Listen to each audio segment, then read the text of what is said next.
Bien, je vais appeler maintenant pour cette dernière table ronde sur l'universitarisation qui a été parfaitement bien introduite par cette conclusion de la ministre à l'instant. Sébastien Moine-Bressan, vice-président du Conseil national de l'Ordre des pédicures podologues. Éric Blon, président de l'université. Alors, sous vos applaudissements, les uns après les autres. Allez, il ne faut pas fatiguer pour cette dernière heure, on reste en forme. Éric Blon, président de l'université d'Orléans. Stéphane Le Boulet, président par intérim du Haut Conseil d'évaluation de la recherche de l'enseignement supérieur. Fadige Kofi, montez sur scène, présidente de l'Ordre des podiacres du Québec que l'on ne présente plus.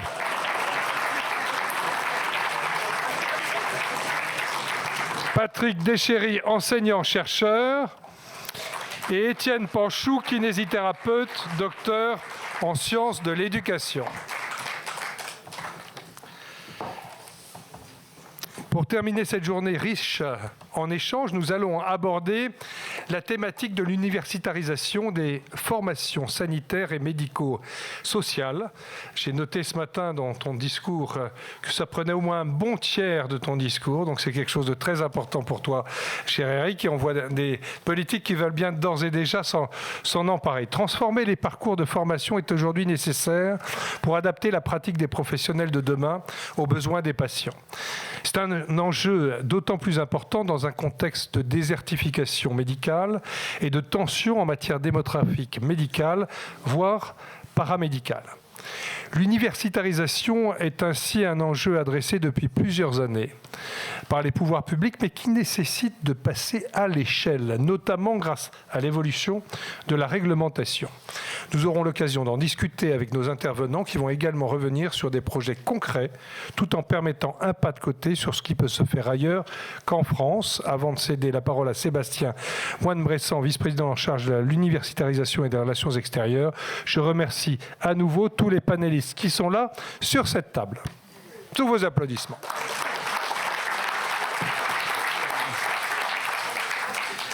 Madame Kofi, présidente de l'Ordre des podiatres du Québec, ma chère Fadji, avec qui ça fait 5 jours que je prends beaucoup de plaisir à partager beaucoup de choses ensemble, puisque on a beaucoup travaillé par rapport à nos professions.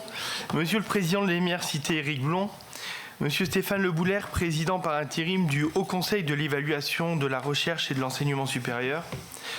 Professeur Patrick Deschéry, qui vous m'avez encadré à ma thèse il y a déjà 7 ans. Mon cher ami Étienne Panchou, avec qui j'ai eu et j'ai toujours un grand plaisir de travailler, en tout cas sur notre projet universitaire orléanais. Chers consoeurs, chers confrères, mesdames, messieurs, chers invités en vos grades et qualités. C'est avec une émission particulière que je prends la parole aujourd'hui. Et je remercie Madame la Ministre pour son introduction ou sa fin d'élocution tout à l'heure, pour introduire cette dernière table ronde consacrée à un thème central pour l'avenir de notre profession, l'universitarisation de la formation initiale en pédicurie podologie. Dans un monde où tout va toujours plus vite, où l'on peine parfois à prendre soin de soi, notre métier a une symbolique forte. Nous sommes littéralement au pied des patients, là où tout commence, et nous portons une ambition commune, celle d'améliorer leur qualité de vie sans douleur, avec efficacité. Mais comment pouvons-nous espérer répondre aux besoins croissants de nos patients si notre formation ne suit pas l'évolution des connaissances et des pratiques ? Le 14 novembre 2023, lors des débats de l'Ordre des médecins, François Arnaud, président de l'Ordre des médecins, exprimait avec lucidité l'importance d'une évolution des compétences des professions paramédicales pour faire face à 2 enjeux majeurs, la crise démographique des professionnels de santé qui rend incontournable la délégation de nouvelles compétences et la nécessité d'un travail coordonné entre professions pour garantir la sécurité et la qualité des soins dans un cadre pluriprofessionnel. Mais ceci à une seule condition, que les professionnels soient formés. Ces évolutions s'inscrivent dans une dynamique déjà amorcée pour notre profession grâce à notre institution ordinale. Depuis la loi de modernisation de la santé en 2016 qui a inscrit le diagnostic en pédicurie dans le cadre légal, jusqu'à la loi de Stéphanie Rist le 19 mai 2023, nous avons franchi des étapes clés. Ces avancées comme la gradation du diabète avec la prescription du nombre de séances de soins pour les patients diabétiques, la prescription des orthèses plantaires en cas de nécessité ou la prise en charge par la sécurité sociale de séances de soins instrumentales de patients en chimiothérapie, entre autres, témoignent de la confiance accordée à notre expertise. Ces avancées sont encourageantes, mais suffisent-elles réellement pour répondre aux défis auxquels nous faisons face aujourd'hui ? Le pédicure-podologue doit jouer un rôle encore plus important dans la prévention des chutes de la personne âgée, le diagnostic des troubles de la marche chez l'enfant, le dépistage des artériopathies oblitérantes grâce à l'IPS, le traitement des ongles incarnés sans douleur, l'utilisation de l'échographie, le dépistage de pathologies dermatologiques, bref, beaucoup de champs sont devant nous et nous avons encore de nombreux champs d'intervention à explorer. Et pour ce faire, notre référentiel de formation doit évoluer. Aujourd'hui, l'universitarisation des études est une nécessité. Elle nous offre une chance unique d'harmoniser notre formation avec les standards internationaux, qu'il s'agisse du Canada, des États-Unis, de l'Angleterre, de l'Espagne, de l'Australie, tout en intégrant pleinement un système licence-master-doctorat. En 2018, une composante nationale universitaire, CNU 93, a été créée pour les sciences de la rééducation, dont nous faisons partie. Il faut que les politiques et les administratifs nous permettent enfin de pouvoir accéder à ces postes dans l'intérêt des patients et de la profession. Mais cette évolution va bien au-delà de la reconnaissance académique. Elle nous permettra de former les enseignants-chercheurs de demain, de développer une expertise scientifique rigoureuse, d'apporter des réponses concrètes aux défis de santé publique. Car qui mieux qu'un pédicure-podologue peut valoriser et faire progresser nos connaissances, créer de nouveaux matériaux orthétiques ou innover dans les matériaux, l'évolution de la posture, de l'évolution de la marche. Au fond, n'est-ce pas notre responsabilité collective de porter cette ambition pour nos patients comme pour les générations futures de professionnels ? Mesdames, Messieurs, l'universitarisation est une formidable opportunité pour sortir des formations silos, permettre à l'université de réaliser des économies en faisant et en favorisant la mutualisation des enseignements, mais aussi une meilleure connaissance des professions et des futurs professionnels entre eux. Mais elle ne prendra tout son sens qu'avec des échanges constructifs et une vision commune. C'est pourquoi je vous invite à partager vos idées, vos perspectives, vos attentes lors de cette table ronde. Parce qu'au fond, tout ce que nous entreprenons, chaque réforme, chaque avancée scientifique se fait pour une seule et unique raison, améliorer la prise en charge de nos patients et répondre aux enjeux de santé publique. Je vous remercie et je laisse la parole à Éric Blond.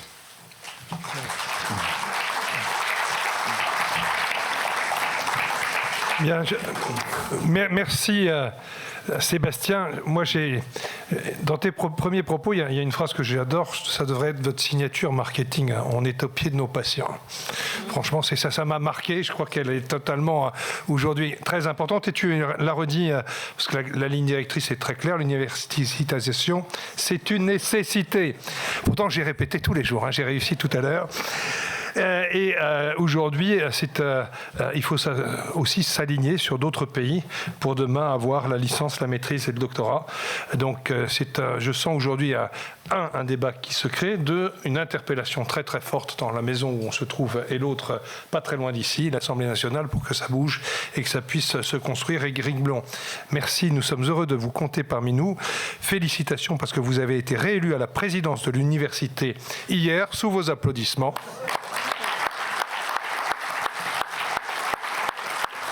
Nous sommes heureux de vous compter parmi nous aujourd'hui car vous allez pouvoir nous présenter plus concrètement ce que veut dire universitarisation des formations. En tant que président de l'Université d'Orléans, vous avez contribué à la mise en place d'un projet favorisant la pluridisciplinarité entre les kinésithérapeutes et les pédicures-podologues.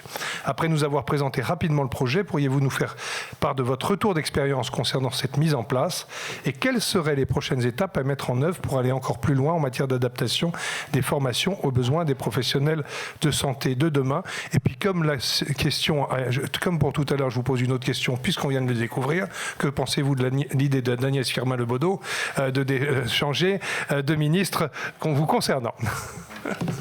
Alors, je vous remercie pour les questions. Je vais les traiter dans le désordre. Déjà, pour commencer, l'universitarisation n'est pas un sujet de santé. C'est un sujet de formation. L'universitarisation, on l'a déjà vécu plein de fois, pour plein d'autres professions, je vous en citerai quelques-unes. Et à chaque fois, la complexité de départ, c'est des craintes d'identité. Je vais perdre mon identité, des craintes de perte de savoir-faire. Ah, les universités, c'est théorique, on ne saura plus piquer correctement. Les pertes d'autonomie, parce qu'on va se retrouver avec d'autres professions, est-ce qu'on va vraiment pouvoir faire ce qu'on veut, et j'en passe. Alors, des petits exemples, ça fait toujours du bien. Les ingénieurs. 1981, première école d'ingénieurs universitaires. Vous savez que c'était à Orléans, c'était pas moi, j'y suis pour rien. Le dossier avait démarré en 1966. J'ai le courrier dans mon bureau du ministère de l'époque qui refusait qu'une université puisse donner un titre d'ingénieur. Donc c'était intéressant, voilà. Ça a pris du temps, ça a bougé. Et d'ailleurs, maintenant, aujourd'hui, les écoles d'ingénieurs, il y a des écoles publiques, mais il y a des écoles privées. Vous êtes bien d'accord, hein? Et puis, alors, il y en a dans tous les ministères. Pour répondre à Madame la ministre de la Santé, les écoles d'ingénieurs, donc dans les universités, ministère de l'Enseignement supérieur et de la Recherche. Il y en a, entre guillemets, hors université, ministère de l'Enseignement supérieur et de la Recherche, ministère de l'Industrie, les mines, par exemple, l'agriculture, AgroParisTech, ministère des Armées, il y en a 2 ou 3 que j'ai en tête, notamment une vers Brest. Je pourrais en trouver d'autres. Elles sont toutes accréditées par la commission des titres d'ingénieur. Au passage, la commission d'un titre d'ingénieur ne prescrit pas le contenu de la formation. Elle demande des compétences et elle fait confiance aux enseignants qui sont à l'intérieur pour faire la formation, pour atteindre les compétences. Donc oui, pourquoi le ministère de la Santé ne pourrait pas former? Simplement, ce ne serait pas nécessairement un monopole. Puisque là, on voit bien que les ingénieurs, pas mal de ministères en forment. Après, on a eu aussi l'universitarisation des écoles normales, formation des enseignants, intégration aux universités en 2005. Grand débat. Et après, il y a eu la masterisation pour les passer en LMD, parce que de toute façon, ils n'étaient pas en LMD. Alors là, vous avez 2 ministères, Éducation nationale, enseignement supérieur. Je ferais bien une petite boutade. Il y a un quasi-monopole de l'éducation nationale, puisqu'en fait, c'est à la fois eux qui forment et qui embauchent. Je crois que c'est le secteur où on aura eu le plus de réformes dans le temps le plus court. Et c'est le plus prescriptif de tous, d'ailleurs. Et je ne suis pas convaincu que ce soit là que ça fonctionne le mieux. Donc, si on avait un ministère de la Santé qui se positionne un peu à l'équivalent, je ne suis pas convaincu. Ça se discute, ça se réfléchit, mais ça se réfléchit vraiment. Maintenant, pour revenir à la santé, si on regarde bien, pour Orléans, ça démarre un peu avant 2019. L'école de kiné est universitarisée. La première école universitaire de kinésithérapie, c'est à Orléans en 2019. Alors, j'ai eu l'honneur de signer le document en 2018. C'était le premier document à peu près sérieux que je signais. On passe en maquette expérimentale en 2021. Je n'entrerai pas trop dans la formation en elle-même parce que je suis président d'université, je ne suis pas kiné. Je pense que quelqu'un au bout là-bas le fera beaucoup mieux que moi. Ce que je peux vous dire, c'est que ça a été une vraie galère. On n'a pas pu nommer de directrice à l'école pendant 3 ans. Parce que dans les textes, pour diriger une formation de type kiné, il faut être cadre de santé. Mais à l'université, il faut être universitaire. Et alors les universitaires cadres de santé, on n'en avait pas.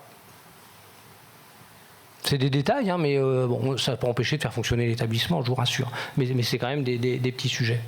Donc après, sur le projet lui-même, un cadre général, pour que vous ayez une idée de la situation d'Orléans qui est extrêmement particulière.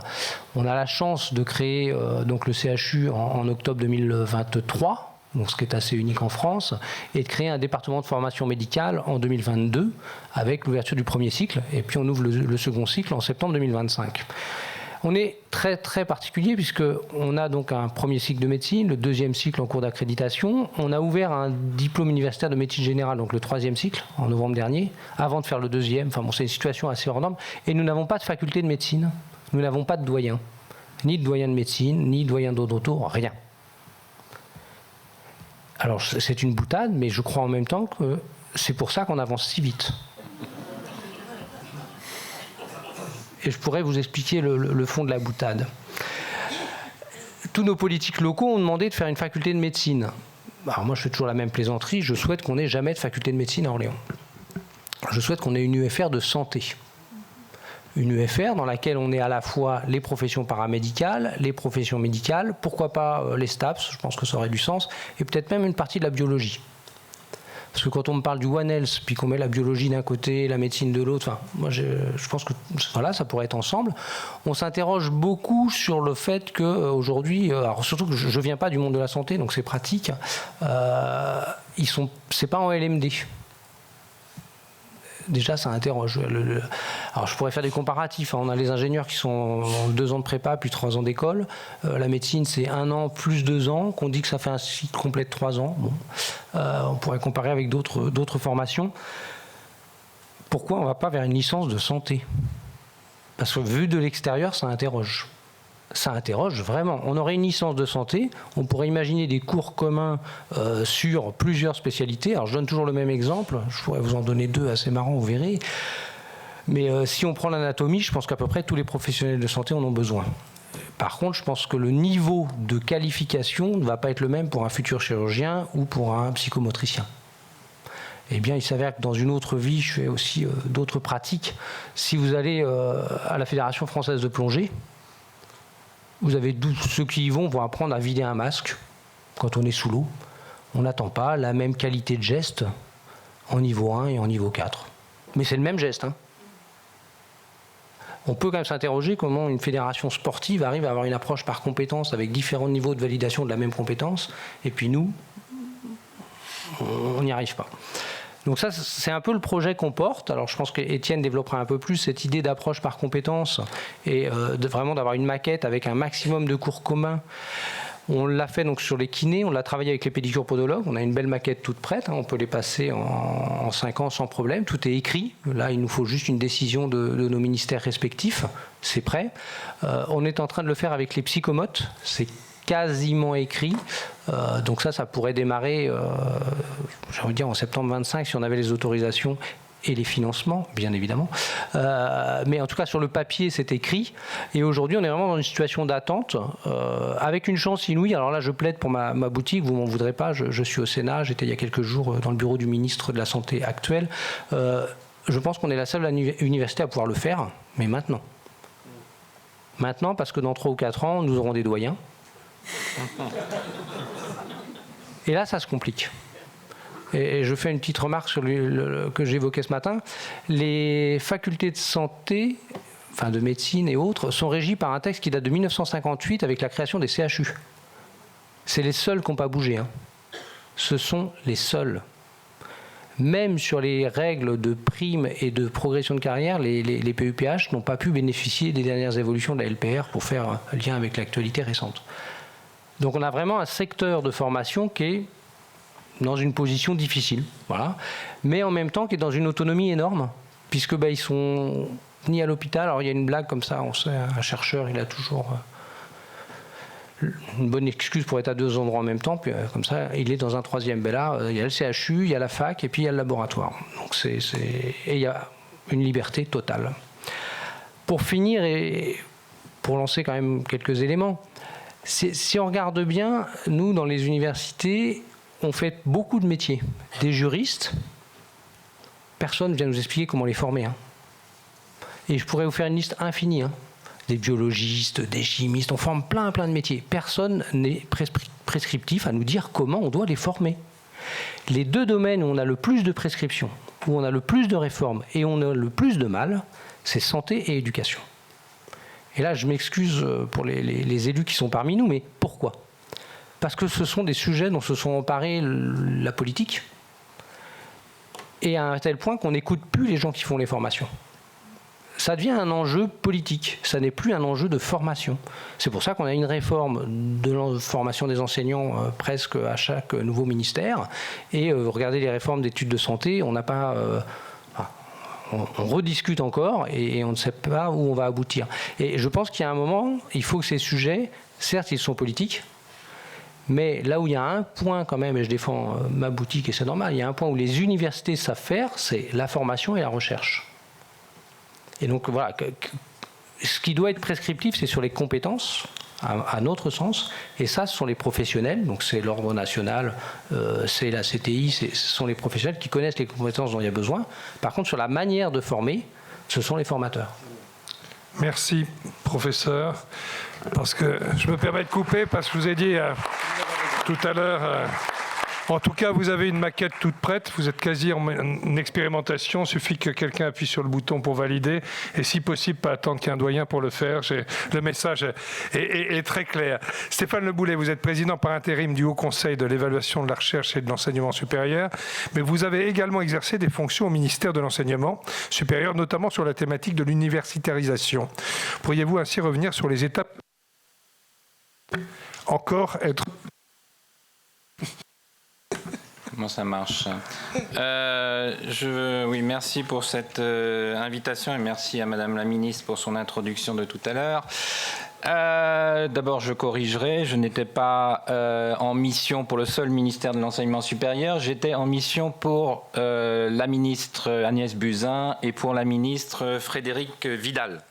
Ceci pour dire que l'universitarisation, c'est une politique continue du gouvernement depuis Nicolas Sarkozy. Donc moi, je m'en tiens là. Il n'y a jamais eu de gouvernement pour infirmer cette politique. Donc la politique du gouvernement, normalement, c'est l'universitarisation continue. Donc ceci pour dire que... D'abord, corriger deux choses qu'a pu dire Madame Firmin-Lebaudot. Un, le ministère de l'Agriculture, comme les écoles d'ingénieurs, ne pilote pas tout seul, c'est totalement faux. Ne pilote pas tout seul ces formations. Le ministère de l'Agriculture est parfaitement organisé pour piloter les formations sur les standards de l'enseignement supérieur. Et le problème du ministère de la Santé, c'est qu'il ne s'est jamais organisé pour piloter ces formations sur les standards de l'enseignement supérieur.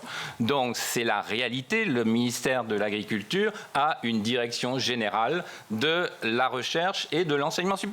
On n'a pas ça au ministère de la Santé. Le ministère de l'Agriculture est donc en capacité d'assumer pleinement, encore une fois, les règles qui valent dans l'enseignement supérieur en France comme ailleurs, qui valent dans l'université, qui valent dans les écoles d'ingénieurs, comme l'a dit Éric Blond tout à l'heure. On ne peut pas non plus dire que dans cette affaire, le ministère de l'Enseignement supérieur, le pauvre, est freinant. C'est évidemment une vue de l'esprit absolument complète.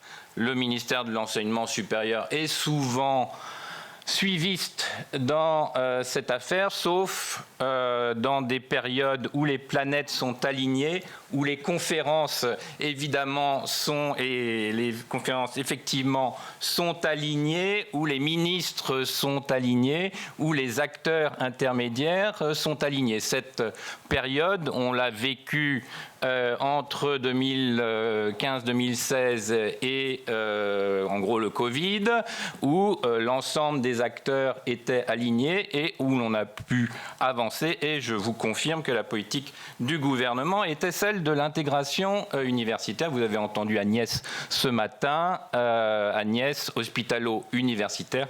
Elle assumait pleinement, du point de vue du ministère de la Santé, cette question, ce sujet de l'ancrage universitaire. Michael Benzaki a évoqué tout à l'heure les IPA. Alors sur le côté freinant de l'enseignement supérieur, je ne peux pas quand même résister à dire que l'on reprenne un peu le calendrier pour les IPA, infirmières en pratique avancée. Le dossier a traîné pendant de très longues années.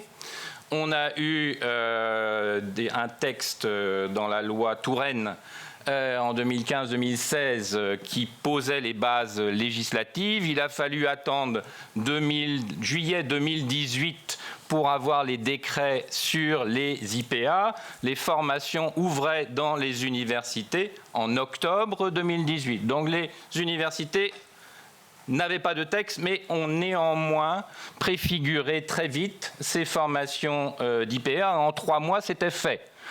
Après, il a fallu des années pour fixer le cadre, des années pour considérer que pour qu'il y ait des UPA, et particulièrement des IPA en ville, il fallait peut-être se préoccuper de leur rémunération et de la façon dont on allait amener des infirmières de ville à se former pour devenir IPA. Et ça, c'était pas du tout une responsabilité de l'université, pas du tout une responsabilité de l'enseignement supérieur. Je vous invite à tourner le regard ailleurs pour ce qui est des responsabilités en la matière.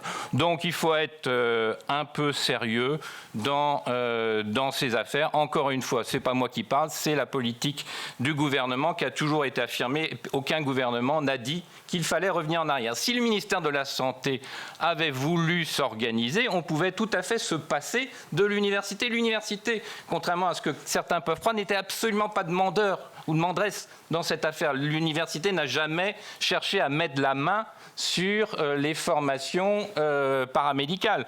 Il y a des systèmes où des secteurs professionnels s'organisent pour fabriquer des formations. Elles le font, comme l'a dit Éric Blond, en reprenant des standards universitaires. Le choix a été fait sous Sarkozy de confier la régulation du secteur qui était hospitalier, de confier cette régulation à l'université. Encore une fois, ce choix n'a absolument pas été infirmé par la suite. Alors de quoi il s'agit ?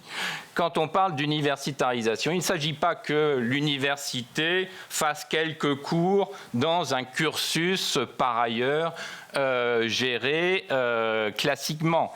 L'universitarisation, c'est le fait que la formation, l'organisation suivent un certain nombre de standards universitaires. Alors, ça n'a pas plu à tout le monde. Je pense à notre ami de la psychomotricité. Ça n'a pas plu à tout le monde, mais on s'est d'abord préoccupé du recrutement des étudiants. Donc le recrutement des étudiants, c'était Parcoursup pour tout le monde. Eh bien, ça allait être Parcoursup pour les étudiants des formations paramédicales. On a supprimé l'ensemble des concours qui prévalaient jusqu'à présent. Encore une fois, ça a été tumultueux, ça a été compliqué, mais on l'a fait et on l'a parfaitement assumé. L'universitarisation, c'est aussi des étudiants qui aient les mêmes droits que les autres. Et ça aussi, ça a été compliqué pour faire en sorte que des étudiants qui étaient dans des espaces séparés, des instituts, puissent bénéficier des mêmes droits que les autres étudiants dits universitaires. Fondamentalement aussi, c'est une affaire de diplomation. Donc la diplomation, ça a avancé de façon chaotique, mais on y arrive. C'est une question de gouvernance. Et un des efforts qui a été fait par les universités depuis un certain nombre d'années, c'est de passer des facultés de médecine à des facultés de santé. Ça reste des facultés, ça reste des doyens, mais on a fait un progrès quand même dans ce passage. Étape fondamentale, ça a été évoqué à l'instant, on a créé, et là encore c'était compliqué, des sections du Conseil national des universités pour permettre la qualification d'enseignants-chercheurs et derrière le recrutement d'enseignants-chercheurs par les universités. Il a fallu se battre évidemment contre contre le monde de la médecine, évidemment, qui ne voyait pas forcément d'un très bon œil que des sections puissent être ouvertes en maïeutique, en sciences infirmières et en sciences de la rééducation et de la réadaptation. Et fondamentalement, l'universitarisation, comme le dit Éric Blond, c'est avant tout une affaire de formulation des objectifs de formation. Alors le monde traditionnel, évoqué par Madame la ministre tout à l'heure, c'est les référentiels de formation. Infirmiers 2009, on cherche à les modifier 16 ans après, on ne l'a toujours pas fait. Certains référentiels n'ont jamais été refondu, réingénié. C'est le cas d'un certain nombre de formations. La kinésithérapie, c'était déjà il y a 9 ans maintenant. Donc il faudrait peut-être se repencher sur le sujet. Je ne parle même pas de la pédicurie, podologie. Et quantité de professions n'ont jamais eu leur réingénierie. C'est pour ça que quand on a pris le dossier avec Agnès Buzyn et Frédéric Vidal, on a cherché pendant des années à récuser totalement cette idée de réingénierie. Et malheureusement, c'est le Covid et les négociations post-Covid qui ont ramené ce sujet sur la table, alors que très clairement, et là c'est pas l'inspection générale du seul ministère de l'enseignement supérieur, mais ce sont les deux inspections générales, l'IGAS pour les affaires sociales et l'inspection générale de l'enseignement supérieur, qui plaident depuis des années pour un changement radical de paradigme, et le fait de passer évidemment, comme partout ailleurs, comme l'a dit Éric Blon, sur des maquettes construites au niveau local et accréditées par des autorités en charge et avec des formations évaluées. J'évoquais hier avec la DGCIP, cher Étienne, ou avec le conseiller de Philippe Baptiste au ministère, la question du mystère autour du fait de conférer le grade master aux kinésithérapeutes. Cadeau du ministère de la Santé, du ministre Olivier Véran à l'époque, qui n'a simplement pas eu de traduction dans la réalité, parce que c'était un espèce d'ovni administrativo-pédagogique. Donc, je veux bien qu'on laisse la main au ministère de la Santé, mais il faut quand même se méfier un tout petit peu. Donc, l'intérêt de cet ancrage universitaire, quel est-il ? On l'a dit, c'est une meilleure articulation entre les filières qui puissent moins fonctionner en silo. C'est la possibilité d'enseignement partagé, mais pour cela, il faut avoir un minimum de mobilité des référentiels, des sacro-saints référentiels. C'est pour ça que l'on avait mis en place des expérimentations dans la loi Organisation et transformation du système de santé, précisément pour déroger au cadre réglementaire courant, c'est-à-dire au référentiel. C'est ce qu'on a fait dans les expérimentations, l'adossement des diplômes d'État à des licences courantes, pas des licences fabriquées je ne sais comment, licences sciences pour la santé. Et vous avez aujourd'hui quantité de diplômes d'État dans toutes les formations paramédicales qui sont adossées à des licences sciences pour la santé. Alors quand les fédérations étudiantes demandent une licence santé aujourd'hui, on a envie de leur dire mais ça existe déjà. Regardons ce qui existe. Il y a des licences qui mêlent 2, 3, 4, 10 filières dans certaines universités. C'est évidemment le fait de, comme vous l'avez dit... On ne va pas tarder à conclure. Oui, je vais conclure. Mais désolé, mais j'ai oublié de prendre 5 minutes pour répondre à la ministre. C'est le fait de croiser la montée en compétences scientifiques avec les garanties à donner lorsque l'on revendique une montée en responsabilité. Donc c'est évidemment dans un cadre mobile que l'on peut faire cela. Ce n'est pas avec des référentiels qu'on modifie tous les 15 ans ou qu'on ne modifie jamais que l'on peut faire cela. Évidemment, je prêche pour ma paroisse, même si on n'est pas candidat forcément, c'est la régulation qualité. La régulation qualité dans tout l'enseignement supérieur, c'est l'évaluation, et elle est répandue dans tout l'enseignement supérieur, dans tous les pays. C'est la règle, et il n'y a qu'un domaine qui échappe, c'est le domaine paramédical. Vous regardez toutes les formations partout, il n'y a qu'un domaine qui échappe, le travail social et le paramédical. Il n'y a plus que ça aujourd'hui. Toutes les autres formations sont évaluées. Et enfin, et je l'ai dit, évidemment, la possibilité de rendre aux acteurs le fait ou la responsabilité de fabriquer des maquettes dans un cadre défini plus ou moins en détail nationalement, c'est la possibilité de faire bouger les maquettes en fonction de l'état de l'art plutôt qu'en fonction des calendriers bureaucratiques. Je vous remercie. Merci.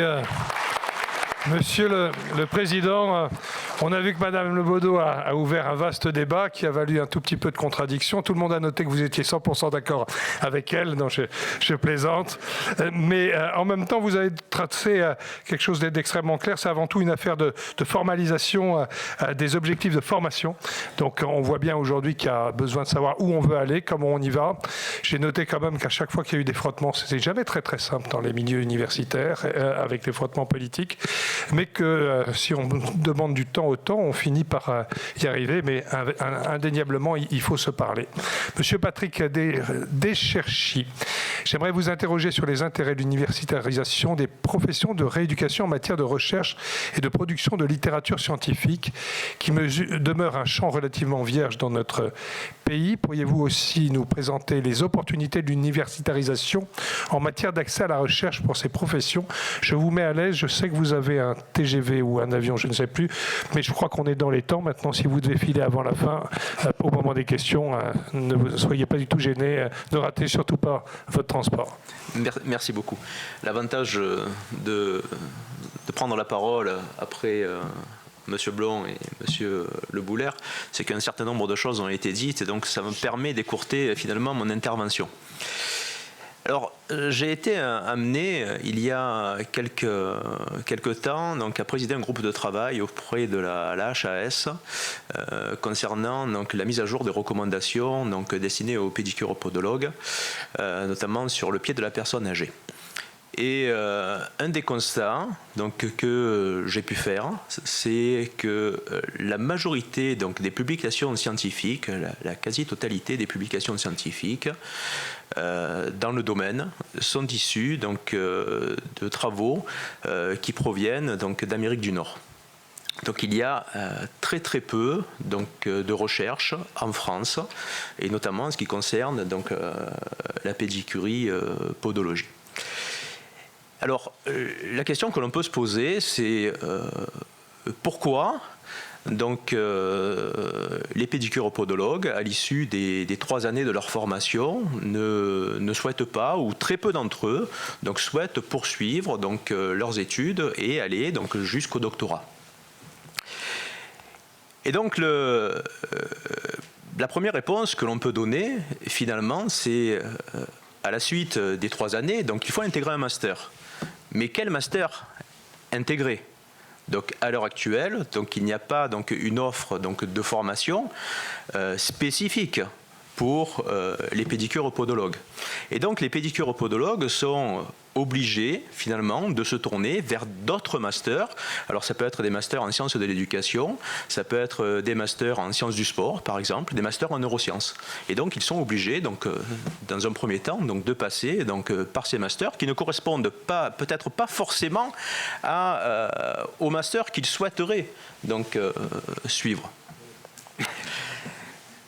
Et à l'issue donc de ce master, donc lorsqu'ils ont validé ce master, donc ils vont, alors évidemment donc ce master leur permet donc de valider un niveau d'études donc supérieur, d'avoir une expertise, donc des compétences qui sont supplémentaires par rapport donc aux compétences qu'ils avaient déjà acquises.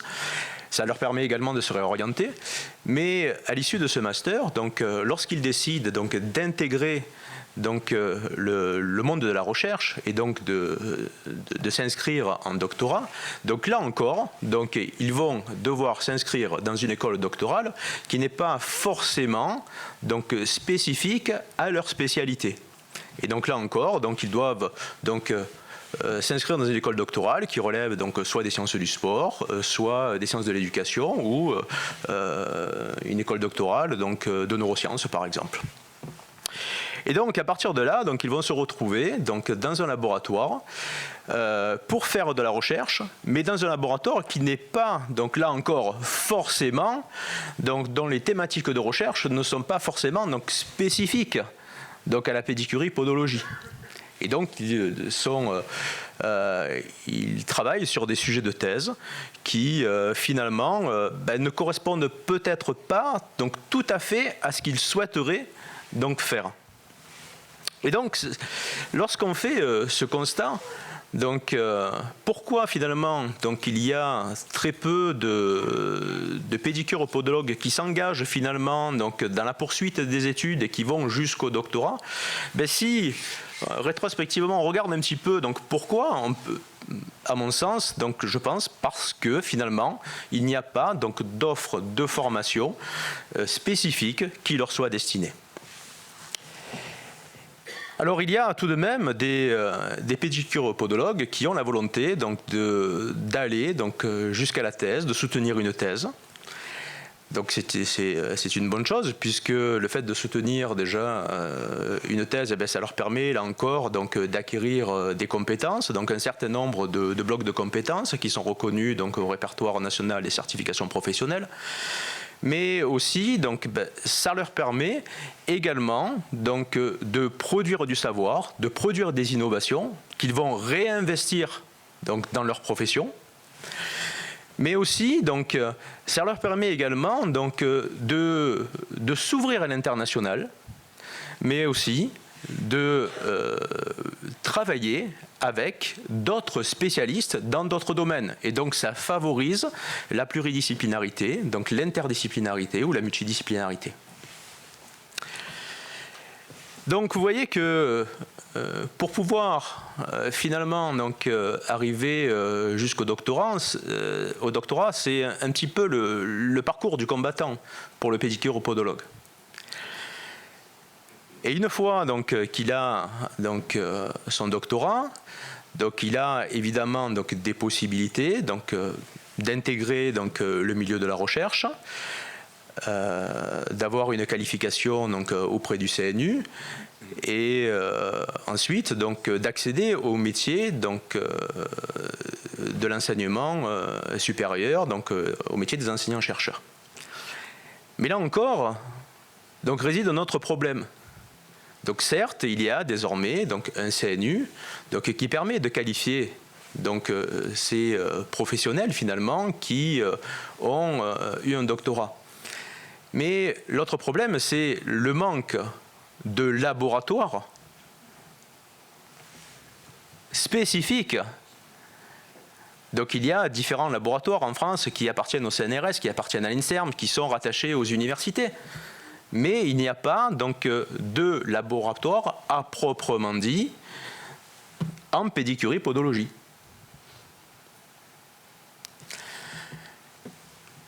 Donc vous voyez, on a une sorte de serpent finalement qui se mord la queue. Pour pouvoir faire de la recherche en pédicurie-podologie, il faut des laboratoires qui n'existent pas. Finalement, à l'heure actuelle, qui ne sont pas encore présents. Il faut une formation spécifique pour les pédicuropodologues qui n'existe pas.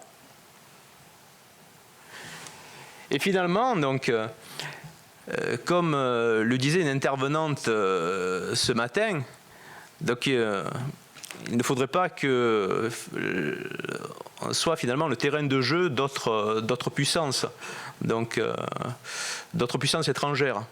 Et pour qu'on ne soit pas le terrain de jeu de puissances étrangères, il faut vraiment œuvrer à la mise en place de formations qui soient destinées aux professions paramédicales, un système LMD vraiment spécifique pour les formations paramédicales, et également créer des laboratoires de recherche, des laboratoires où on va produire de la science, produire du savoir, produire des innovations qui seront réinvesties auprès des patients, qui soient vraiment dédiés à une recherche dans le domaine de ces professions paramédicales.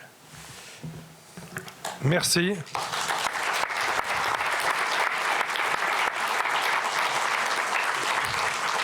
Reste à savoir qui de la poule ou de l'œuf. Est-ce que les labos arrivent, il faudra créer en dessous, ou est-ce qu'on crée pour aller faire les labos? On voit bien qu'en tout cas l'ambition est claire. Aujourd'hui, au bout de 3 ans, il n'y a pas d'embranchement pour continuer à être demain chercheur sur la podologie. Mais tout ça, il suffit d'avoir envie de le créer, de le penser, de l'organiser.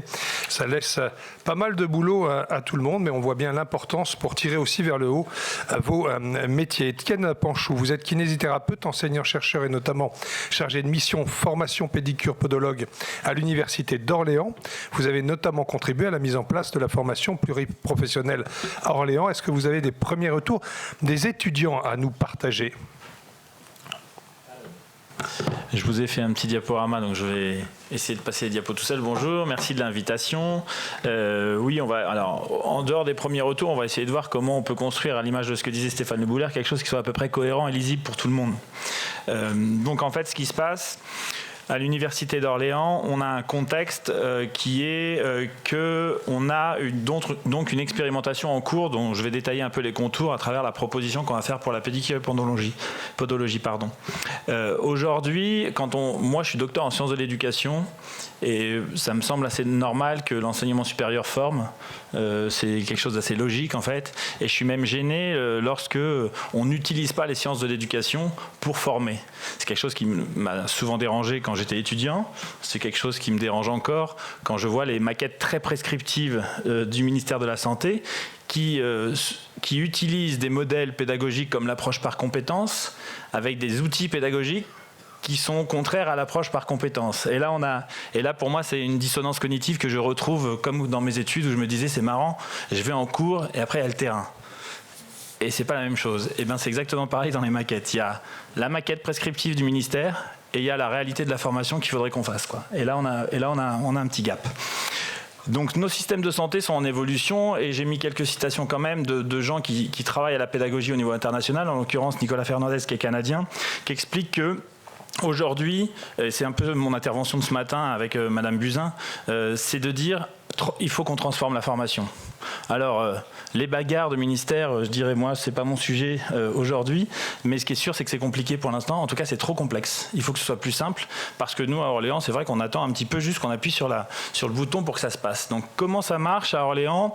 La démarche de conception qu'on a utilisée, c'est très simple, c'est qu'on est allé voir l'ensemble des acteurs, en tout cas au moins locaux, mais aussi nationaux, avec l'ordre des pédicures podologues, et on a travaillé, un peu comme l'a dit Stéphane Le Bouler, on a produit une maquette qui nous semblait pertinente par rapport aux évolutions, notamment de la loi RIST 2, mais pas que, pertinente aussi pour ce que pourrait être la pédicurie-podologie dans 10 ans.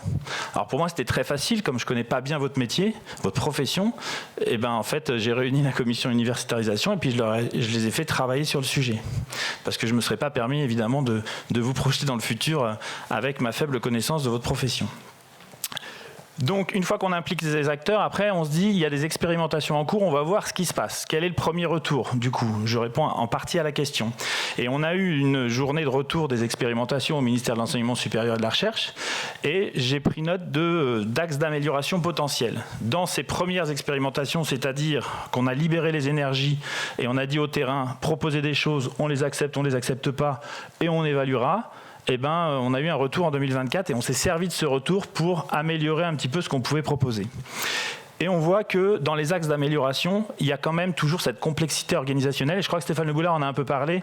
Vous avez parlé de proximité. Et en fait, c'est ça, c'est comment on fait pour former ensemble des gens qui ne sont pas au même endroit, des gens qui ont des temps de formation différents, des gens qui sont... Enfin, à un moment, il faut quand même être pragmatique. Si on crée une usine à gaz, ça ne marchera pas plus que l'usine à gaz qu'on essaye d'éteindre, quoi. D'accord ? Donc, on a tenu compte de ça et on s'est dit, OK, on prend en compte ça et on va essayer d'innover, de changer un peu les choses et d'innover. Alors, on l'a dit, plutôt un modèle sur une UFR Santé. Monsieur le président de l'Université d'Orléans, Éric Blond, en a parlé, avec plutôt une structuration comme celle-là. C'est pas acté, mais il m'en voudra pas si je propose ce petit schéma. Donc, avec quelque chose calé sur la CNU. Parce qu'en fait, on veut faire de l'enseignement de la recherche. On a un Conseil national des universités qui a créé des sections, la 91, sciences de la rééducation et réadaptation pour ce qui concerne la pédicurie-podologie. ça ne serait pas complètement idiot qu'on ait un département de sciences de la rééducation et réadaptation où on puisse faire de la formation, puisqu'il y a un lien derrière avec ce que vous disiez, la poursuite vers le doctorat. Dans ce département, on a des professions qui pourraient s'y retrouver. La kinésithérapie, j'ai mis 2019 parce qu'elle est déjà là, à l'Université d'Orléans. Il y en a d'autres qui pourraient s'y retrouver. Et là encore, on voit que si on construit les choses un petit peu comme ça, finalement, ça devient presque trop simple et on se dit pourquoi on ne l'a pas encore fait. Et vous allez voir que, moi je trouve que c'est simple ce qu'on propose.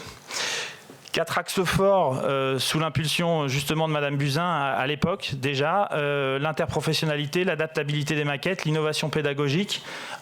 Ça, c'est quelque chose qui me tient à cœur, c'est de caler les modèles pédagogiques par rapport à l'ambition qu'on a dans la compétence future des professionnels. C'est le boulot des formateurs, c'est le boulot des sciences de l'éducation. Et puis la promotion de la recherche, pour l'instant peut-être avec des parcours parallèles, avec des masters en parallèle d'études, parce que c'est un modèle un peu adapté aux tensions. Mais en fait, assumons pourquoi pas de demander un grade de master pour tout le monde. Mais dans ce cas-là, il faut le mériter avec une formation qui va dans ce sens-là. Et dans la formation, mais aussi dans l'exercice professionnel, avec des responsabilités qui sont forcément un petit peu supérieures. Donc vous, c'est déjà le cas pour la kiné, c'est en cours. C'est lent, l'accès direct, c'est très lent. Alors l'interprofessionnalité, grand sujet, Nicolas Fernandez toujours, il devient de moins en moins envisageable que les différents clivages séparant les différentes professions soignantes se maintiennent. J'ai envie de dire, ça fait 50 ans qu'on le dit, et il faut qu'on y arrive. Donc voici ce schéma, c'est très simple, je vais vous expliquer. Ce qui est en bleu, c'est spécifique à la profession. Ce qui est en vert, c'est ce qui est commun aux professions. Ce qui est en bleu, vous voyez juste en dessous du titre, il y a une question de savoir, de connaissance qui est en vert. J'explique ça très bien avec la communication. Les théories et modèles des sciences humaines et sociales en communication interpersonnelle sont les mêmes pour tout le monde. Peu importe notre profession. Par contre, les situations vécues par nous tous ne sont pas les mêmes. On ne vit pas les mêmes situations. Comme disait Sébastien, moi je ne suis pas forcément au pied du patient, et c'est quelque chose d'assez particulier dont on a pu échanger, d'être au pied du patient, en dessous le patient. Par exemple, nous on est plutôt dans une position de domination, le kiné. Ce n'est pas le même rapport, ce n'est pas la même formation. C'est très différent. Et en même temps, les modèles utilisés sont exactement les mêmes. Et puis il y a plein de domaines, la recherche, excusez-moi, a priori, ça a rien. Il n'y a pas beaucoup de différence entre nous tous dans la santé. Par contre, peut-être que les thématiques de recherche vont être plus ciblées sur des dominantes professionnelles. Et on voit que sur cette maquette, finalement, on a quelque chose qui est important, c'est à gauche sur l'écran. C'est de voir que l'expertise professionnelle spécifique, celle-ci, elle est un peu particulière, que les situations professionnelles sont plutôt dans des TD, des TP, donc plutôt en bleu. Ça, il n'y a pas de sujet. Il vaut mieux qu'un pédicure-podologue forme un pédicure-podologue. Par contre, à l'université française, les disciplines comme la communication, la gestion, la déontologie, l'éthique, le droit, en fait, ce sont des disciplines universitaires. Et là, on peut aller chercher de la ressource dans les universités qui nous accueillent, avec des gens qui maîtrisent ces domaines-là, qui pourraient très bien faire les enseignements disciplinaires qu'on pourrait mettre en pratique dans des situations, dans des TD, des TP. Alors, évidemment, c'est pas idéal. Il y aurait des adaptations, mais ça semble quand même plus facile. Et ça, c'est la maquette expérimentale des kinés d'Orléans. Et donc, quand on a réfléchi à la maquette à proposer pour les pédicures-podologues, vu que l'acceptabilité de cette maquette est plutôt bonne par nos étudiants, on s'est dit que ça pourrait être intéressant de se dire que, en fait, on garde cette maquette, on garde cette architecture haute, on intègre tous ceux qui veulent bien rentrer dans ce modèle-là pour que ça puisse être faisable. En revanche, des freins, si on n'a pas la même durée de formation, les mutualisations deviennent très compliquées au niveau organisationnel pour le coup. Comment on fait de la recherche planifiée en 5 ans ? S'il y en a qui sont en 5, il y en a qui sont en 3, et puis autre invention qui pourrait venir de quelque part, là ça devient compliqué. Donc cette proposition, elle est sur la table, on l'a travaillée. Vous voyez là aussi que si on reprend une autre organisation pour ne pas perdre l'identité professionnelle qui est chère aux professionnels de santé et qui est normale, l'expertise clinique est faite par des professionnels de santé et gérée par des professionnels de santé. Par contre, on pourrait très bien imaginer ce type d'organisation au niveau pédagogique avec tout ce qui est commun, coordonné, pour le tronc commun et ensemble. Et dans ce tronc commun, il y a forcément des TD et des TP qu'on ferait ensemble. Parce que l'interprofessionnalité, ce bloc de compétences, cette UE, cette unité d'enseignement, on met tout le monde ensemble, on mélange tout le monde et là on va voir. Et après on va voir sur le terrain comment ça marche. Et déjà, moi depuis ce matin je suis frappé, on ne se connaît pas, et j'ai souvent dit ça aux pédicures podologues, je ne connais pas votre profession. Je pense que si vraiment moi j'avais eu la chance d'avoir une UE complètement en commun avec au moins les professions de rééducation, je pense qu'on ne dirait pas ça aujourd'hui. Donc voilà la proposition. Il faut qu'on s'adapte, certes, la pédagogie médicale c'est un vrai levier de transformation, la formation, il faut se servir des données en sciences de l'éducation. Et c'est pour ça que dans les innovations, j'accélère pour ne pas perdre de temps, pour que vous puissiez prendre votre TGV. Dans les adaptations, il y a des opportunités pour les autres professions. On n'a pas de clinique pédagogique en psychomotricité, en kinésithérapie. Les pédicures podologues, c'est une obligation dans la formation. On l'a fait pour tout le monde, puisqu'elle est là. On s'adapte. Comment intégrer les pédicures podologues au service des étudiants en santé, au service sanitaire? Ils n'y sont pas intégrés, on en a parlé. Faisons-le, puisqu'ils sont au même endroit et qu'on a la même maquette. La simulation en santé, ça coûte très cher. Mutualisons. La mise en place des écosses, qui sont parfois décriées, parfois pas, qu'on est en train de mettre en place en kinésithérapie en France, que Patricia Griffon met en place à Marseille sous ma pression involontaire. Pourquoi pas le faire ensemble au même endroit et profiter de nos expériences communes. En termes d'organisation, ça serait plus simple. On a développé les activités professionnelles confiables à Genève, dans beaucoup d'universités au Canada, dans de nombreux pays francophones. Les universités, plutôt que de parler de compétences, parlent de confiabilité d'activité.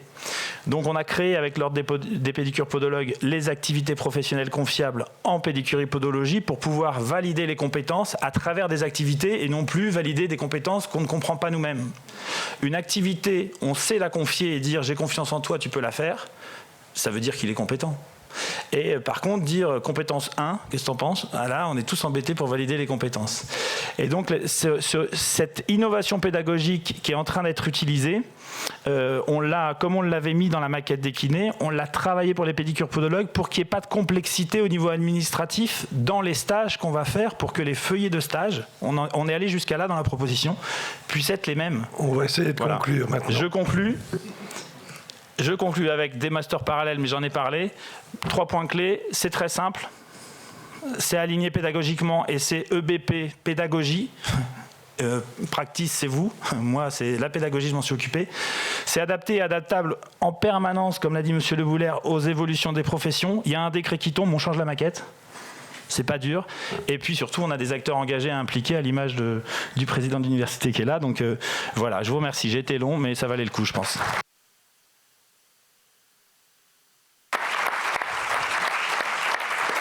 En tout cas, on retiendra qu'il faut impliquer les acteurs. Et maintenant, on vous a déjà entendu plusieurs fois aujourd'hui, mais on est très heureux de vous avoir parmi nous. Vous êtes président de l'Ordre des podiatres du Québec. Vous nous arrivez, alors j'ai cru comprendre déjà depuis 5 jours. Les podiatres sont des professionnels de santé évaluant et traitant les affections et maladies du pied et sont détenteurs d'un doctorat de médecine podiatrique. Donc vous voyez, on fait le lien quand même avec notre sujet, un doctorat de médecine podiatrique. Nous sommes très heureux de vous compter parmi nous aujourd'hui pour avoir votre regard sur les enjeux concernant la formation des professionnels de santé et notamment avec les podologues en France, tout en les comparant avec les pratiques et réglementations québécoises.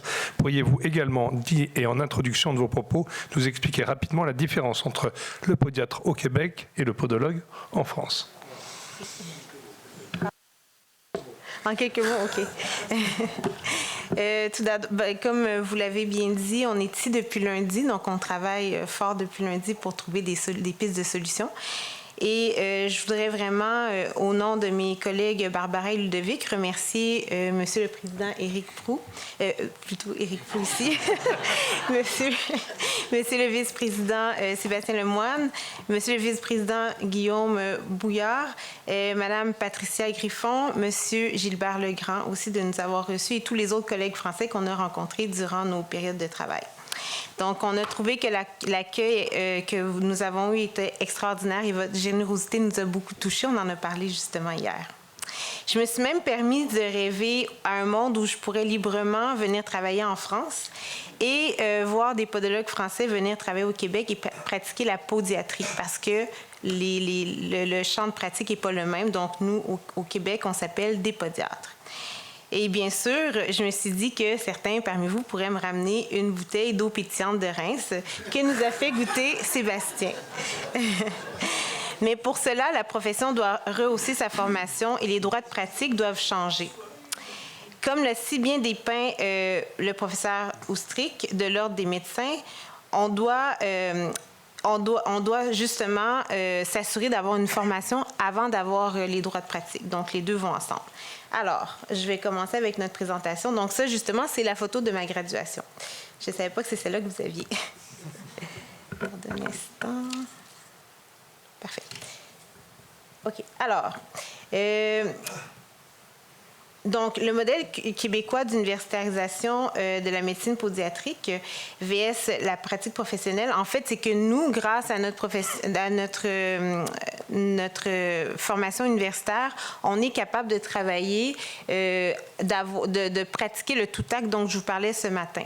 Donc, c'est avec notre formation qu'on a été en mesure de pouvoir exercer en tant que pédiatre et de pouvoir faire le diagnostic et traiter nos patients de façon appropriée et sécuritaire. Donc, si je vous fais un peu un historique, donc nous, l'Ordre des pédiatres a été créé en 1974, donc ça fait 50 ans. On a fêté nos 50 ans cette année. Et la loi sur la pédiatrie se lit comme suit. Tout acte qui a pour objet de traiter les affections locales du pied, mais qui ne sont pas des maladies du système. Donc, pour vous donner un exemple, quelqu'un qui va venir avec une crise de goutte à l'orteil, on va pouvoir traiter le symptôme qui est la douleur et l'inflammation qui vient avec cette maladie-là. Par contre, on ne va pas traiter la goutte. C'est le médecin qui va traiter la goutte du patient. Donc, c'est vraiment la distinction là, par rapport à notre champ de pratique. En 1990 jusqu'aux années 2000, il y a eu les discussions là, pour créer le programme universitaire de médecine pédiatrique, d'où la raison pour laquelle je vous disais que ça fait 20 ans qu'on a notre programme universitaire. Ensuite de ça, les étudiants, les premiers étudiants qu'on a pu accueillir étaient en 2004. Par contre, en 2007, on a eu un frein par rapport à notre titre. Donc, les médecins au Québec refusaient qu'on ait le titre de docteur, le même titre qu'eux, en fait. Et on s'est battu parce que nous, on voulait que notre titre soit le même que celui des États-Unis, parce que notre programme, on l'a basé sur celui des États-Unis pour pouvoir avoir une équivalence. Donc, un des sujets qu'on travaille en collaboration avec l'Ordre des pédicures podologues.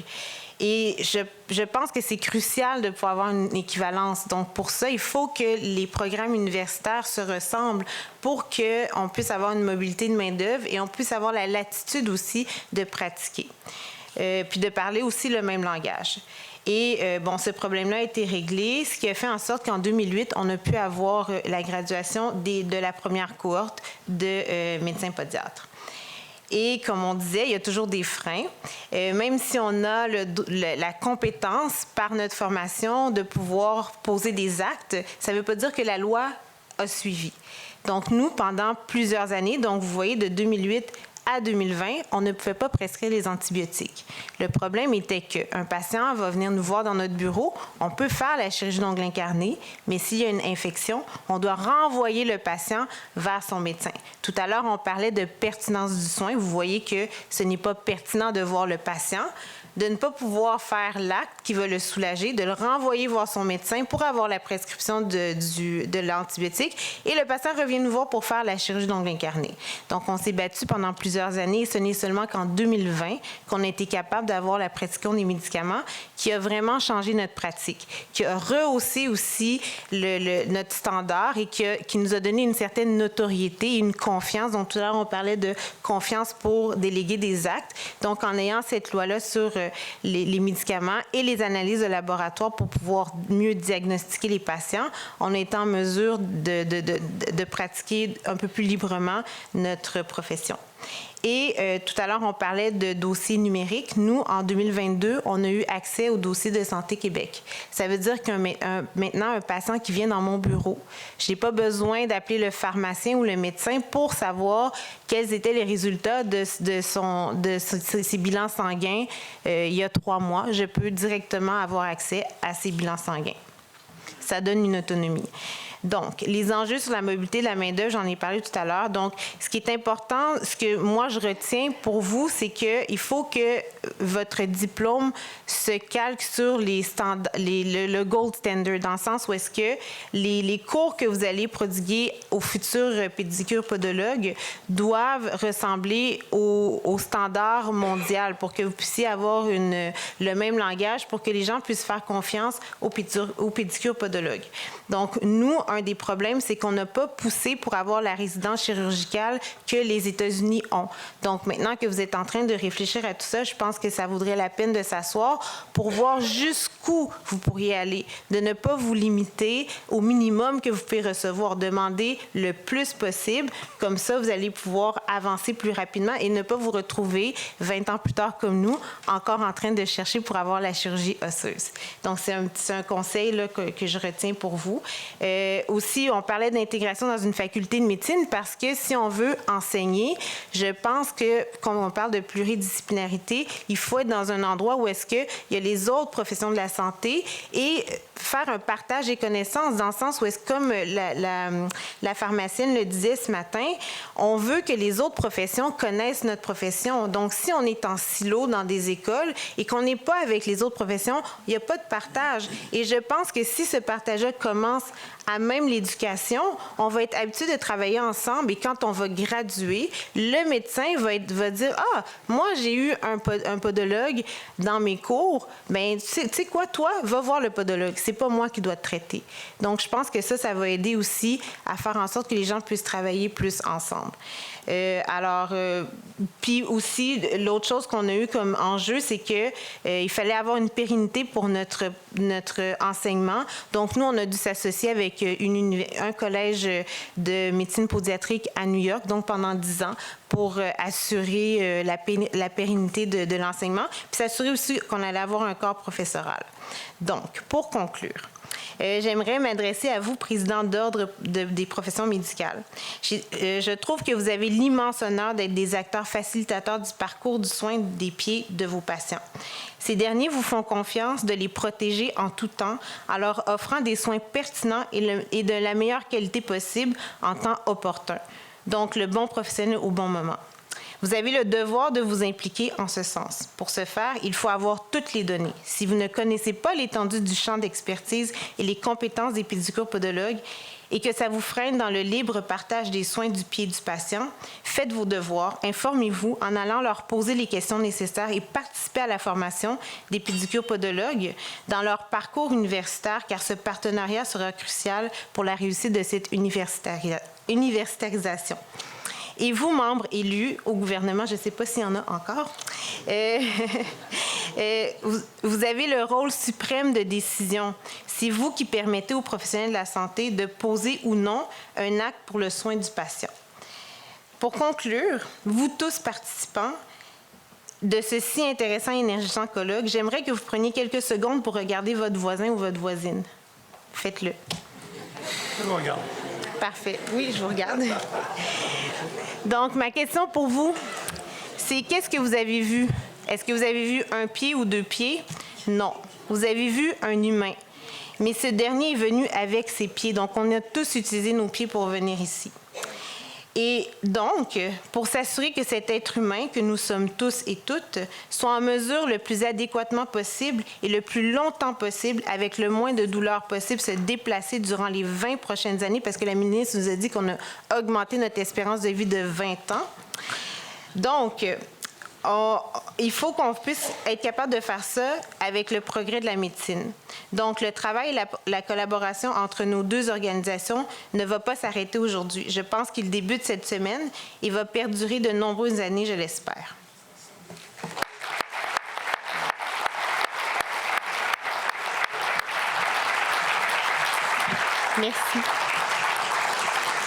Merci. Merci, docteur, pour vos propos très encourageant sur l'envie de renforcer les coopérations entre le Québec et la France, mais je ne doute pas que cela va continuer. J'avais noté dans les propos introductifs, vous avez dit que chez vous, votre rôle, c'est l'affection locale du pied, mais qui ne sont pas des maladies du système. Et on a compris que tout, entre guillemets, votre lobbying ou votre évolution, ce qui fait une grande différence avec la France, a été de se rapprocher des États-Unis pour pouvoir travailler des deux côtés et finalement essayer d'upgrader vos responsabilités de la même façon.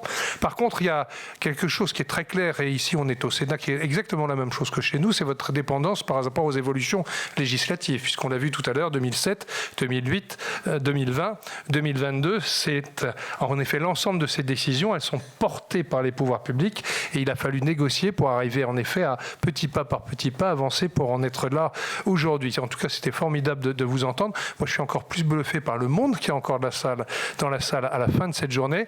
10 minutes d'échange avec nos panélistes. N'hésitez pas, prenez le micro, levez la main. Une main là-bas, madame, qui se lève. D'ailleurs, je n'ai pas demandé tout à l'heure, mais si vous avez la gentillesse de vous lever, ça va être plus facile pour vos collègues de vous repérer. Ça sera que pour la dernière, mais c'est vrai que c'est un peu plus facile. Si quelqu'un se dit, tiens, j'ai envie de la croiser parce que sa question m'a semblé très pertinente, au moins comme ça, on vous voit mieux. Merci beaucoup pour toutes ces interventions qui sont très intéressantes. Moi, je travaille à l'Institut Curie, mais je suis doctorante aussi, je suis en 2e année, en santé publique. Moi, je suis très favorable à l'universitarisation. Là-dessus, j'ai aucun problème. Dans un premier temps, ça permettra de mettre sur un pied d'égalité tout le monde sur les connaissances, les compétences. Ça, c'est super. Ça permettra à tous les étudiants d'avoir un accès aux études aussi, ce que je trouve très bien. Moi, j'ai quand même 2 petites remarques. La première, c'est que, d'accord, on va avoir un grade master. Si on fait un petit test dans la salle, qui a envie de poursuivre 3 ans de plus pour faire un doctorat? Ça, c'est ma première question. Mais la deuxième, surtout, c'est la profession de podologue à l'heure actuelle, elle est à 98% libérale. Est-ce qu'un podologue libéral a une envie de poursuivre ses études en doctorat, sachant qu'à l'heure actuelle, les postdocs, il n'y en a pas non plus énormément. Donc, je pense qu'il faut voir aussi dans l'ensemble ce qu'on veut faire de cette universitarisation. Et la petite remarque que je voulais faire, c'est qu'il y a eu un premier constat qui disait qu'il n'y avait pas beaucoup de publications en pédicurie-podologie. On n'a pas besoin d'un doctorat pour publier. On a besoin de s'entourer de gens, d'équipes. Moi, j'ai commencé à publier, j'avais pas encore un master, j'étais dans une équipe hospitalière qui m'a inclus dans des projets de recherche. Donc, j'ai publié bien avant d'avoir mon doctorat. Et là, maintenant, oui, je vais, avec mon doctorat, pouvoir mener mes projets de recherche à moi par la suite. Mais je pense qu'il faut aussi qu'il y ait un travail en amont avec les universitaires, les hospitaliers, pour inclure les podologues au sein d'équipes hospitalières. Merci. Sébastien. Excusez-moi. Le but de monter la compétence à 5 ans, c'est pas pour amener tout le monde à un doctorat. Ce serait faire fausse route, mais complètement. Cette volonté, c'est justement d'abord d'augmenter notre compétence, parce qu'on va parler maquette quand même. C'est qu'aujourd'hui, 3 ans sur 5400 heures de formation, c'est impossible à réaliser sur 3 ans. La maquette, elle tient pas. Et pourquoi? Parce que c'est 44,5 heures de travail minimum par semaine. Donc ça prouve bien qu'aujourd'hui, on a une maquette à disposition des instituts de formation qui est impossible à mettre en application. Et d'autre part, il y a quand même depuis 12 ans, 13 ans maintenant que notre dernière réingénierie du diplôme a eu lieu, beaucoup de choses qui ont évolué, beaucoup de CTS qui ont été rajoutés par rapport aux évolutions. Et en plus, il y a quelque chose, et comme Heidi, tu viens de le dire, on est à 99% libéral aujourd'hui. Et les stages en libéral, c'est 15 jours sur 3 ans. Donc rien que ça, Éric Blond, qui est à ma gauche et qui sourit, c'est la première question-interrogation lorsqu'on l'a rencontré il y a maintenant 3 ans à Orléans, qui nous a posé. La première, c'est comment vous faites pour faire tenir 5400 heures sur 3 ans. La deuxième question, c'était celle-ci. Donc notre volonté n'est absolument pas de permettre et d'amener tout le monde à une thèse. Enfin vraiment, là, on ferait fausse route. Mais par contre, aujourd'hui, il nous manque peu de choses pour avoir les actes, parce que, et je pense que Patricia Griffon, qui est ici et qui est à l'université et qui pourrait encore plus mettre en avant l'intérêt d'être pleinement universitaire, c'est justement de mieux se connaître. Et quand aujourd'hui le professeur Berbis, qui est responsable de la branche paramédicale dans la faculté des sciences médicales et paramédicales de Marseille, et qui compare l'évaluation qu'il fait en dermatologie, j'en parle parce que tu es à Curie, hein, entre ses étudiants et ses premières années d'étudiants, ses 5e années en dermatologie, ils ont des meilleurs résultats. Il dit, mais je ne savais pas qu'on demandait un tel niveau de compétence. Et moi, je serais prêt à vous accompagner sur plein de choses, notamment par rapport, puisque c'est d'actualité, aujourd'hui, je suis obligé d'appeler 10, 12 professionnels pour enlever une verrue plantaire. Et ben, il vous manque peut-être pas grand-chose. Donc, j'ai envie de dire que cette formation au sein de l'université, cette meilleure connaissance de nous tous, c'est ce qui va nous permettre demain de pouvoir soigner pleinement les patients dans leur intégralité, tout en respectant le médecin, en restant dans le champ de compétences, mais en nous donnant les moyens d'aller jusqu'au bout. Juste un mot complémentaire ou en contrepoint. On n'a jamais mis d'équivalence entre universitarisation et augmentation de la durée des études. Ça n'a jamais été un postulat. Alors, les professions peuvent, chacune en ce qui les concerne, revendiquer telle ou telle augmentation de la durée d'études, mais il n'y a strictement aucune équivalence en la matière. La preuve, on a amené la profession de préparateur en pharmacie à l'université, parce qu'il semblait assez naturel, là aussi, qu'il y ait un lien entre la faculté de pharmacie et la préparation en pharmacie. Ça n'existait pas jusqu'à ce qu'on le mette en place contre la DGOS et contre la DGESCO, cher Eric, donc contre l'enseignement scolaire, avec la profession, mais ça s'est fait à équivalence de durée d'études, strictement.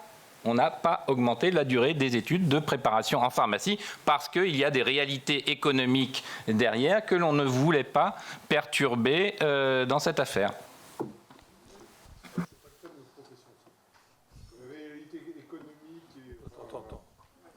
Micro, Monsieur le Président, vous avez le droit. On pourrait rester 2 heures sur ce débat. Moi, ça fait 10 ans que je suis dessus et on va y arriver.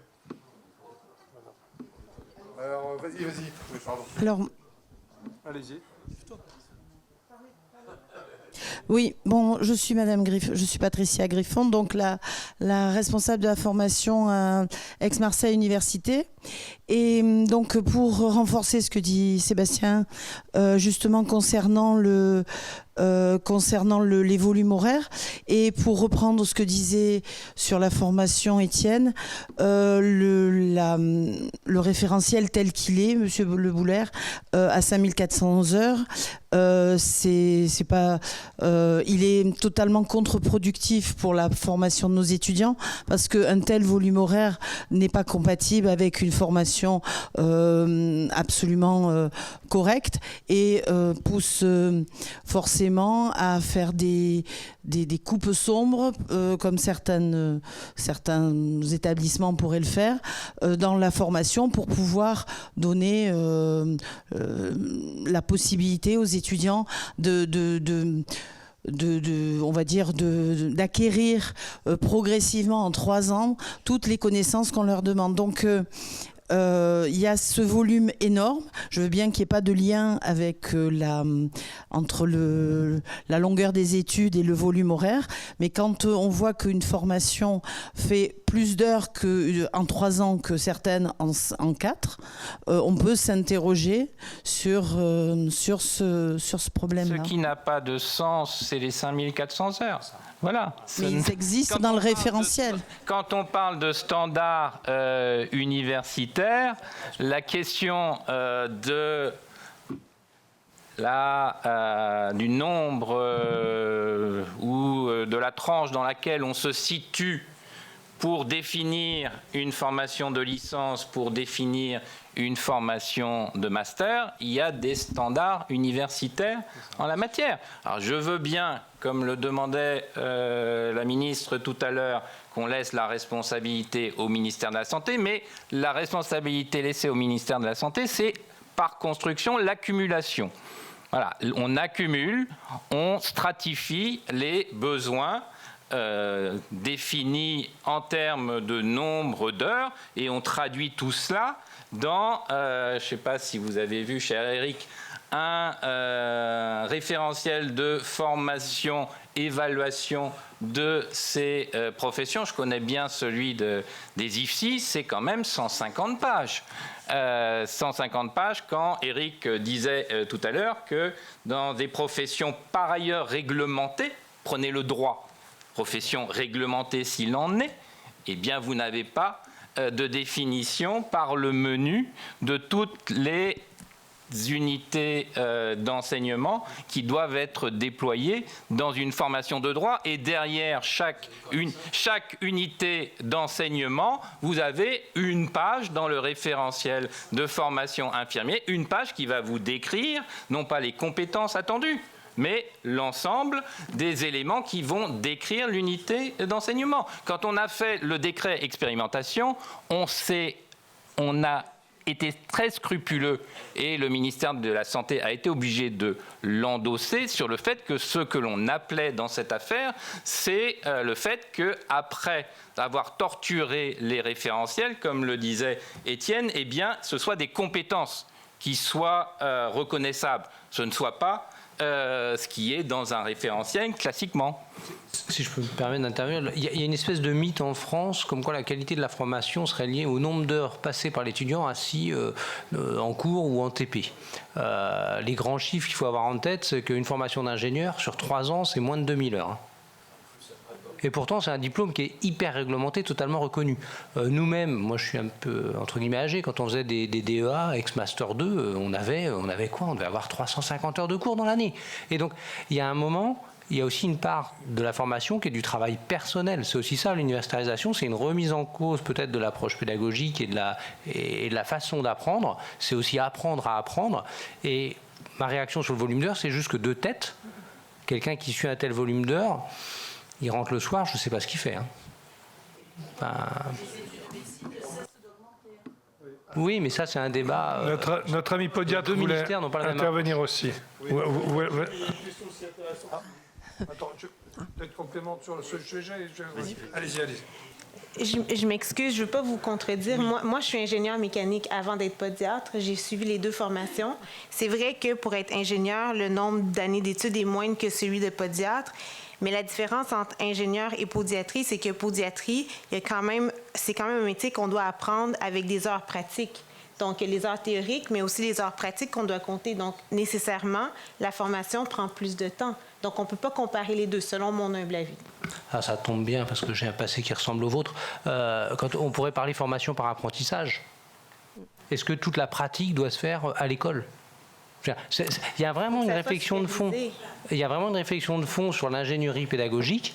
Et je vous le dis, les 2 seuls domaines très prescriptifs sont éducationnel et santé. Et c'est là qu'on a le plus de questions pour réussir à ce que ça tourne. Donc il y a un vrai sujet quand même, ce côté très très prescriptif et contre-productif. Enfin, ça. Une dernière intervention, je pense, parce qu'après il faudra qu'on libère la salle, mon cher Eric. Il y en a 2, 3, allez, 2 encore. Je suis Véronique Desjardins, vice-présidente et bientôt présidente du Haut Comité des professions paramédicales et par ailleurs ancienne directrice générale du CHU de Rouen. Alors j'étais très contente tout à l'heure d'entendre la ministre, je dirais, se louer de la bonne coopération qui existe entre le CHU de Rouen et le CH du Havre et de l'universitarisation du territoire que nous avons pu mener. ma question là, va porter sur un point qui n'a pas du tout été évoqué, qui est celui des moyens. Je suis une ancienne directrice d'hôpital, mais je pense que ma question parlera au président d'université que vous êtes sur les postes dont il y a besoin pour déployer cette universitarisation et le statut également de ces nouveaux enseignants, qui est une question, Monsieur Boulet le sait certainement. Voilà, il y aurait beaucoup d'autres sujets qu'on pourrait développer, mais celui-là me paraissait quand même important et rejoint d'ailleurs ce que vous disiez sur le volume horaire de formation, parce que c'est très lié aux moyens et aux enseignants, au nombre d'enseignants, sachant que je crois que le plafond d'emploi qui vous est imposé par votre ministère reste pour l'instant quand même quelque chose qui n'est pas dépassé facilement. Alors, il ne faut pas le répéter trop fort, mais moi, mon plafond d'emploi, je ne l'atteins pas. On est dans une situation particulière. Sur la question de la double appartenance, c'est un peu l'éternel sujet, et donc de l'exercice de la profession en même temps que de l'exercice de l'enseignement. C'est complètement ouvert et tout est possible. Je ne pense pas que le statut type HU soit la seule voie. Parce que, encore une fois, nous on a une fac de droit, il y a des gens qui sont à la fois avocats et enseignants, ils ne sont pas pour autant bi-appartenants. Je pourrais vous citer des collègues en lettres qui publient des livres ou autres, ils n'ont pas pour autant un statut dit bi-appartenant. Donc voilà, il y a tout un tas de possibilités qu'il faut savoir explorer. Aujourd'hui, à Orléans, on a construit de toutes pièces un statut d'enseignant en CDI couplé avec une part à l'hôpital.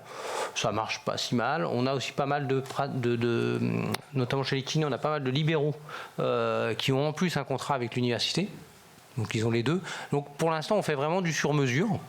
C'est vrai que s'il y avait un cadre, ça faciliterait. Et encore, je ne suis pas certain parce que des fois, le cadre nous embête. Enfin, voilà. Voilà. Après, sur la question des moyens, je vous répondrai pour Orléans. Je ne me prononcerai pas au niveau national parce que je n'ai pas la prétention d'avoir une vision nationale. Nous, on a la chance d'avoir une région qui nous accompagne extrêmement bien. Et donc, pour l'instant, tout ce qu'on fait sur l'universitarisation sur le paramédical est entièrement financé par la région. Voilà. Donc, c'est sans doute une chance, hein, je le reconnais. Donc, du coup, je peux difficilement dire qu'il y a une difficulté. Et en plus, comme on est dans une dynamique de création de la faculté de médecine, on fait partie des rares qui ont la chance d'être accompagnés par le ministère et d'avoir des moyens. Voilà. Donc, du coup, par rapport à votre question, je suis un peu. Faudrait demander à des collègues qui sont dans un système établi depuis plus longtemps. Une dernière intervention. C'est pas un accident de l'histoire si on a créé des sections monovalentes. C'est parce qu'on savait pertinemment que si on avait voulu créer des sections bivalentes, on y serait encore dans 10 ans. Voilà. C'était acceptable pour la corporation médicale en particulier de faire un pas de côté sur des sections monovalentes. Je ne pense pas que ce serait passé aussi bien si on avait voulu créer des sections pour des hospitalos universitaires. Alors, les gens peuvent réécrire l'histoire quelques années après, mais cette réalité-là était quand même très pressante. Et l'autre chose, c'est que un statut HU, par définition, ça, c'est en contradiction avec ce qu'est le financement de ces formations aujourd'hui, qui, sauf à ce que ça change, sont des formations sous responsabilité régionale. Donc le financement, il est forcément dans un dialogue avec les régions. Et les régions, si on veut bien leur expliquer les choses, elles comprennent assez vite qu'entre un cadre de santé en fin de carrière et un jeune maître de conf, il n'y a pas photo en termes de coûts. Merci. On va malheureusement prendre une dernière intervention. Non, Gérard Herrmann... En une minute. En une minute, ça va être dur. On doit rendre la salle à 17h30. Elle est fermée après, c'est dans 5 minutes. Et je ne répondrai pas directement aux interventions de Stéphane Le Bouler, parce que de toute manière, il est toujours dans l'excès et il faudrait des heures et des heures pour débattre avec lui. Je ne suis pas d'accord sur la notion de grade que vous proposez. D'ailleurs, M. Blon vous dites que des étudiants, enfin que les écoles d'ingénieurs durent 3 ans, c'est exact, sauf qu'il y a 2 ans de prépa avant. Et que le titre d'ingénieur confère au grade de master. Hein, ne l'oublions pas. Je ne pense pas non plus qu'il soit souhaitable d'organiser des travaux comme ceux qui ont été présentés, qui sont très bien faits, avec des différences de grade pour ceux qui vont suivre les formations.